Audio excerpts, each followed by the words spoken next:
Hi, friends. Thanks for joining us. Do us a huge favor. Smash that subscribe button, hit the like button. It really helps the channel grow, helps us get the word out. Benny, where can they find us on social media?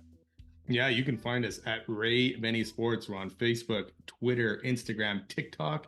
Check us out also on Reddit and Discord. And don't forget, leave us a rating on your favorite podcast provider.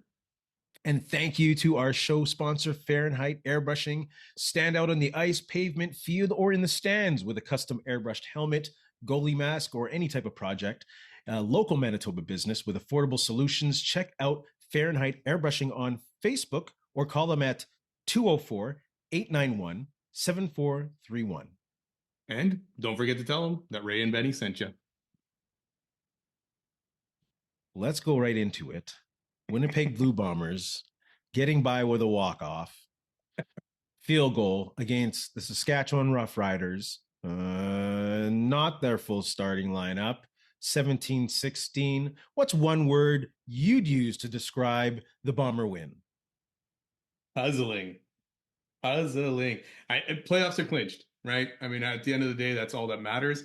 But it was puzzling from the play calling, which we saw the lack of Brady Oliveira again in the second half, especially in that third quarter. Yep. Bombers couldn't score again in that third quarter. I know they got the field goal, I think, because of the turnover, right? The amount of shots downfield again. And then on top of that, Zach's decision-making on a bunch of these throws. Again, turnover right before half again. And that was a sneak.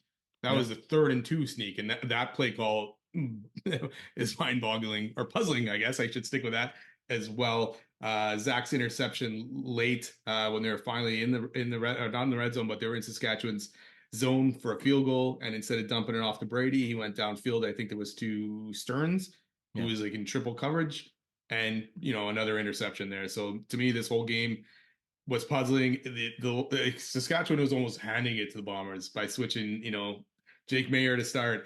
Then they went to their third string. I can't even remember his name right now. Stuff like that. It's just like, it was all there. It was all there for the Bombers to come away with an easier victory. But it did not work out that way. Drew Tate, Dustin Crum, Nick Arbuckle are among many backup QBs that the Bombers have historically had issues with. So Jake Meyer has experience. I was not taking this one for granted, although the score I thought would be much larger. But my word is insecure as a fan. Look, I've come to the point where I've accepted that I will have no clue what team is going to show up on game day. All I know for sure is that maybe 5-6 times a game, I will be wondering and maybe swearing at what kind of game plan Jason Hogan is executing or not executing. I don't get it. 1 touchdown against a team with second stringers and in some cases, third stringers. And again, the defense did their job. 169 yards net offense, 1 touchdown. Like, we've seen this Mario Anderson guy play before. He's not a slouch. 7 carries for 5 yards.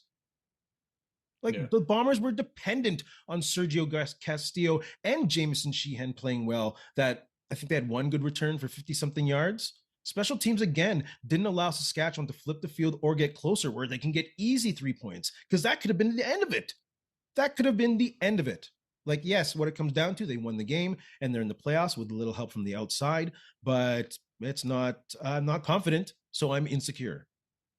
Well, I mean, look at the touchdown that the defense gave up. I mean, the first kickoff fumbled by Vavel, right? Yeah. And then that flea flicker, unfortunately, I mean, Houston probably could have played that better. I mean, the whole D probably could have played that better, but that's a touchdown they gave up, right? Yeah. And that was the only touchdown they gave up, is it not? Right? Yeah. The rest were field goals. So, I mean, they held Saskatchewan even with the 2 interceptions. Yeah, the defense did their job. And then Vavel got better as the game went on, and he gave the Bombers opportunity in that second half. They started with the ball 3 times at midfield, 3 straight drives, which they didn't give the ball to Brady once until I think the last one where he got them into range, right? But other than that, again, it's just like you're trusting Zach, who's having not the greatest game. The old line was struggling as well. That pass rush from Saskatchewan is getting through, and you're relying too much on that pass, and it almost cost them in the end. But yeah, the defense played well. Special teams after that fumble, had a very strong game, and luckily the Bombers were able to pull this out. What statistic tells the story of the game? The Bombers were 0 for 3 in the red zone. 0 TDs when they hit the red zone. Like, first off, they have the second least amount of red zone trips in the CFL with 41, only ahead of Edmonton. And they probably would have been behind Edmonton if Edmonton started Fajardo. 16% of Bomber drives end up as touchdowns, third worst in the CFL. When they are 20 yards and in, they have to score a touchdown. And again, some people can say it's all about execution, like with the Strevler play. Why are you putting him in the position of an option play where he has to pass it? Those have not been successful all year long, except for game 1. That made no sense. He had a guy wide open in the middle of the end zone, and he throws it out of bounds because he panics. Like, again, that's play calling for me, but that's a statistic. You're in the red zone 3 times, and you don't get a touchdown. Yeah, and that's been often, right? And to me, in that sense, that play, I would leave Zach in there if you're going to throw that ball. Like if you're on the 1, even on the 2, yeah, sure, put Strebler in, right? But anything other than that, and if it's going to be a pass play, leave Zach in, man. He's the better passer here. He knows where to look, and he knows where to find guys. Struggling or not, Zach would know where to look, right? So, so I mean, we go back to play calling. Even the corner route by Tui there was just like, what are you doing? Like you're trusting. But anyways, go back to that. My stat is the 3-1. That's again the turnovers, and again where almost the Bombers cost themselves in this game. I mean, the fumble again off the kickoff led to a Saskatchewan touchdown. The interception before half led to, again, a field goal for Saskatchewan instead of Bomber points. And then late in that, I guess at this point was the fourth quarter, when Zach had them in field goal range and he went downfield instead of a short dump off to Brady, which again cost them points because you're in Castillo range at that point, right? So there's 3 turnovers that ended up costing the Bombers points, and 10 points for Saskatchewan off of turnovers. So again, the Bombers have been shooting themselves in the foot all season long, especially the one before half. I don't understand this one. How many times before half have they turned it over? Sorry, the turnover before half was the sneak, not an interception. So, yeah, it's just frustrating to watch. Third and 2, and you're gonna go head down. Are you serious? That's where I'd almost throw the option pass kind of thing, right? If you're gonna do it. But again, yeah, brilliant call. Brilliant call. What is your number 1 takeaway from the game? I feel like Winnipeg's not coming into these games prepared. It's different from the years past when the Bombers were dominating games and winning a lot of games. And even last year, they struggled, but in that stretch of winning 8 games or whatever it was, they were dialed in. But this year, it's like you got that Hamilton game where they are firing on all cylinders and you're thinking, okay, they've turned things around. Now you've had the last 2 games with Edmonton and this Saskatchewan game. It's like, what are they doing all week? What's the game plan here? Why are we not using Brady Oliveira, your best player, on offense at all? Like in that stretch in that third quarter, I think he touched it once, and then they gave it to him that last drive almost, and he got enough yards to get him into field goal range and put this game away and kill the clock. It doesn't make sense to me. So I'm not sure what they're doing during the week to prepare themselves for these games. Well, like it's a Mike O'Shea team, so they have to be doing the work. It's just situationally, this guy who's calling the plays is wrong at least half the time. Well, that's the thing. Like, what's Jarius Jackson doing? Is Jarius Jackson just the QB coach and nothing else? No consulting, no nothing. Like it's just all the Hogan show and that's it. That's crazy. Like we talked about Younger, he has Richie Hall. He had Richie Hall last year to lean on. Yep. Does Hogan not have that with Jarius Jackson? Is Jarius Jackson just, hey, you're the QB coach and that's it? You think he needs someone to lean on in certain situations and to say, hey, that's not the right play call here. Save that for this time. Let's do this one. Jarius Jackson's putting the ball in Brady Oliveira's hands 25 times a game. This is based on what happened in Edmonton. Yeah. Yeah. Just I saying. think we're all putting the ball in Brady Holmer's hands 25 times a game. Ridiculous. Rookie OC. Man. And you know, it sucks because we're all over Hogan, for this stuff. Like you say, he's a rookie OC. Probably shouldn't have been in this situation in the first place. The whole hiring of the OC, we've talked about it, was always weird. And it seems like they almost just settled at some point. Despite all this, my number one takeaway is that the Bombers do have a chance to win because of their defense. Not a deep playoff run. If I have to put all my money on something, it won't be that statement. But like that Hamilton game was it was such a tease. It was such a tease. It seems so long ago too. Right? Like, was that 3 weeks ago only? Well, yeah, 4, I guess, because of the bye week in there too, right? So Like, 4-ish. crazy. Like, if they could put something like that together, and I don't know how that happened that week. I can't figure. I have to probably go watch that game and see what happened exactly. Like, was Hamilton that bad? It has to be. I mean, how else do you put up that kind of points and everything against a team who's first in the East? And I know they're flawed. So is it Hamilton? Were they that bad, or is Saskatchewan's backups that good? Crazy. What's the best matchup for Winnipeg in the first round of the playoffs? I'm gonna go Stamps.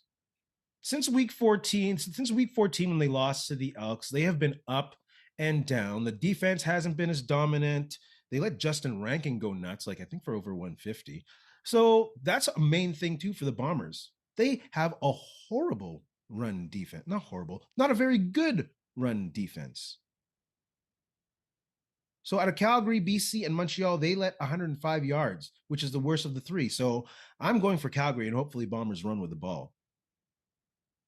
It's tough with Calgary. I know the Bombers haven't played them since early in the season, but just the way Calgary dominated Winnipeg in those 3 games, right? It's like, again, we go back to it. I don't know if it was the Adam Big Hill factor or what, but they seemed like they had intel in how the Bombers were going to do things.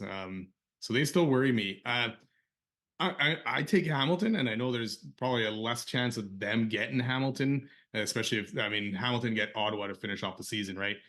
You're looking at me like that. Hamilton can still finish second here, right? That's right. Yeah. I thought I was going forgot about crazy here for a Hamilton. second. I saw those looks and I'm like, oh shit. It's a very outside chance, right? Because I can't see Hamilton losing to Ottawa. Can't see anyone losing to Ottawa ever. Yeah, exactly. So if they did, Hamilton would probably be their best bet. They've played Hamilton decent. We obviously seen them blow out Hamilton a couple weeks ago. I know you're all now on the road going into Hamilton, but I think if they get Montreal, they're probably not winning that game. Not probably. There's a 99.9% chance they're not winning that game. No. Calgary will be tough for me, but yeah, if I go for a second one, it would have to be Calgary. Calgary. I don't think you want to play BC at this point because they're just rolling. No, man. And Hell playing no. them inside a dome is not going to help. No. We're not going to BC. Forget that garbage. I hate that. Thoughts on the MGK halftime show? Yeah, you know what? It's not my cup of tea, but I'm not going to this game for the halftime show. I was going hoping that the Bombers would be in it, but I'll enjoy it either way. For me, as long as this attracts more eyeballs to the TV screens and someone who wasn't going to watch this game will watch it because MGK is singing or rapping or whatever he does, kind of thing. Yep. Either way, people would complain no matter who it was and who it was going to be. The only problem for me was that they waited so long to make this announcement and finalize it. But other than that, hey man, as long as it's a good show, I'm okay with it. I think it's a great choice. I think it's going to be a wicked live show. Like, this guy just went on a sold out stadium and arena tour. He just released an album that hit like number 4 on billboards. That's his 7th album to be in the top 10 of the Billboard 200. That's pretty damn good. But again, of course, they announced it late. But they got to take advantage of this. And it's just not about, it is a lot about ratings, on game time and getting that ad revenue up for future CFL negotiations with TSN/CTV. But this guy has a huge following online as well. Like this guy has 9 million subscribers plus on YouTube. He has 9 million plus followers on Instagrams, which I go on his page and there is nothing about Grey Cup. They should be already collaborating with this guy for him to post online about the Grey Cup coming up because it's in the middle of a tour that he's doing. So again, on a marketing level, it just seems like they're not doing any. They announced it and now they're not. They should be like a daily thing now online. Yeah. And they got to be thinking about YouTube hits and online, taking advantage of this online opportunity to gain some younger eyes. Like, come on, stop being irrelevant in marketing. Because this is not about getting new ticket buyers or new season ticket young folks. That's not going to happen off of a concert that's like half an hour. That's not the deal. Like, this is about getting new eyes to the game and hopefully maybe cracking the American market as well.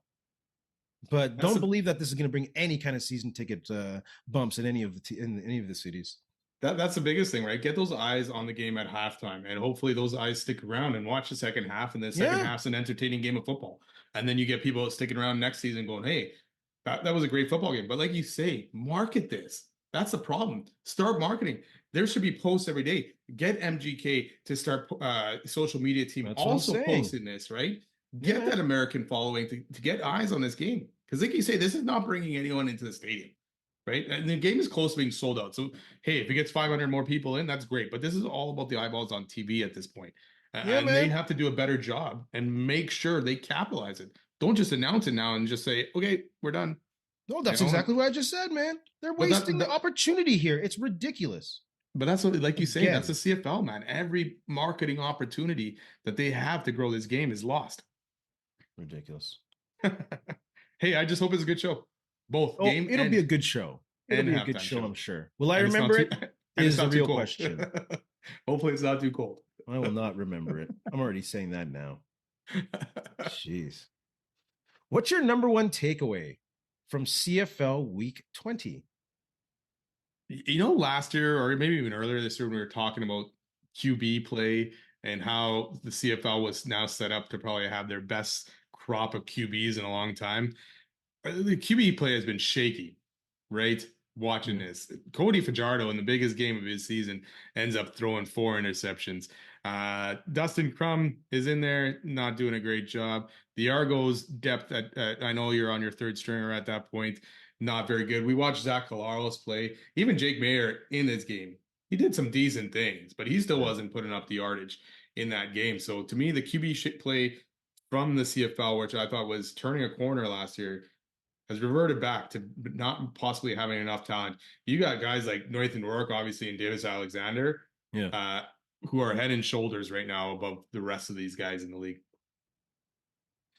Yeah, that's not a very good crop. Also injuries. That too, but yeah, the backup situation is not good on his ass all the time. Davis Alexander even misses some games. Like Trevor Harris, did he get hurt this year? Or did he just drop performance-wise? He had a concussion, I think, for at least a game or two. Did he miss he played banjo, didn't he? Yeah, but he missed something. He missed a game at least. I mean, look at the hits that Zach Laros was taking even on Friday night, right? He took some pretty heavy hits. Talk about shaky. Oof. Yeah. My number one takeaway from Week 20 is BC and Montreal are on a collision course to meet in the Grey Cup. And it'll probably be the best matchup that the CFL fans can ask for. Of course, I'm cheering for the Bombers to make it there. I will be there. So I'd love to be bringing that cowbell for the Bombers because I'm not going to bring it for any of those other teams. But that's a matchup I'd like to see as a CFL fan. Like both of these teams are on a 5-game winning streak. The only other team that has a 2-game winning streak is Calgary right now, right? Yeah, Calgary with 2. They both have enough firepower on offense. They can go touchdown to touchdown with each other. And their defenses, both are top 3 total yards in the CFL, top 2 in sacks. Both QBs are 1 TED QBR. Like that'll be a crazy matchup. So I think they're just on a collision course. I can't see them being stopped by anybody, to be honest with you. Yeah, I think the only thing for BC would be having to go through the cold weather of Saskatchewan and Rourke, who knows, depending on that weather, how it is, right? Harris is probably better equipped to play in a colder weather game than Rourke at this point because we haven't seen that yet from Rourke.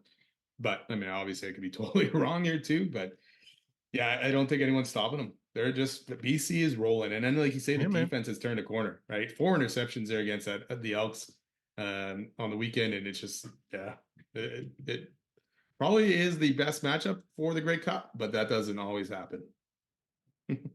I'm not that concerned about Nathan Rourke being in the cold this year. Guys, yeah, I mean, he's feeling it. So this dude running for 70-yard touchdowns. Get out of here. That's crazy. Get out of here. He has a second. He is tied now with Brady Oliveira for 20+ yard runs with 7. That was crazy. Ooh, Benny, do you have anything to say to our friends? You know what? Just thanks a lot for listening. And just a heads up, we do have a giveaway that we're going to be doing for some Bomber books. Check out, keep an eye out on our social media pages because we're going to announce that soon and have that giveaway hopefully by the Grey Cup. So yeah, keep an eye on that and have a good week. That's a good prize pack right there. Yeah, I'll post something soon what the books are. Nice. And don't forget to visit our friends at Fahrenheit Airbrushing on Facebook. And in the words of Ed Whalen, because I am still in Calgary. 1 more week. Yeah. In the meantime, in between time, that's it. Another edition of Ray and Benny Talk Sports. Do you hear that there might be a rumor, or there is a rumor that started about Winnipeg being a Heritage Classic? Oh, really? For this season? For next season? Oh, okay.